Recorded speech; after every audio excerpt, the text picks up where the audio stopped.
Welcome to Lost Girl Therapy. Welcome to part one of random questions I get when people find out that I am a psychic. So, if you're new here, my name is Lauren. I'm a therapist. I'm also a psychic medium. And today we are answering all of the random questions that I get when people find out that I'm a psychic. The first one being, am I always psychic? No. I actually choose to turn off my psychic abilities when I go outside, and that's because I live in a city. There are thousands of energies out there, and I'm not meant to read all of them. If you are intuitive, if you are psychic, you are highly energetically attuned, which means you're very sensitive to other people's energy. So it is helpful for me, for my own physical, mental, and emotional health, to turn off my psychic abilities when I go outside. Number two, can you see dead people? The short answer is yes, but. So, in the sense of like, can I see things? I see kind of like shapes.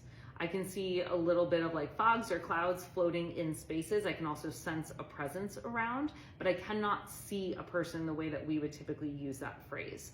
When I use my third eye for mediumship work, so when I am actually working with a client doing mediumship work, which is talking to a past loved one, I tend to see the person a lot more clearly who is trying to come through. But for me, my signs of confirmation typically come in the form of jewelry.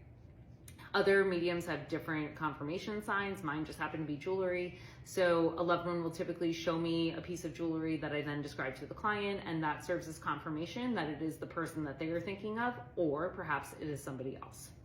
Number three, can I predict what happens next? Not in like the next 60 seconds, the next hour. That's just not how my psychic abilities work. I've never met somebody who can do that, but I'm not saying that it can't happen. It's just never happened to me. I can do predictions for myself for relevant and important information in my own life, but that typically comes in the form of me knowing who's on the other end of the phone, who's going to call, who's going to send a message, or who's going to show up, or who I'm going to run into on the street. And what I found is that when I kind of have that spidey sense and I'm like, oh, it's going to be so-and-so, or I'm going to run into them, it's for a good reason. It's mainly because there's something about that interaction that I need to experience throughout the day.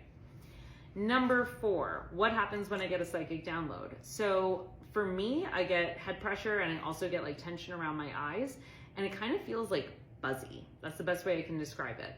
I can sense that there is something kind of putting pressure literally and figuratively on me to convey a message. And that's where I kind of have to like tune out of my own physical body and tune into my psychic senses to see what that message is.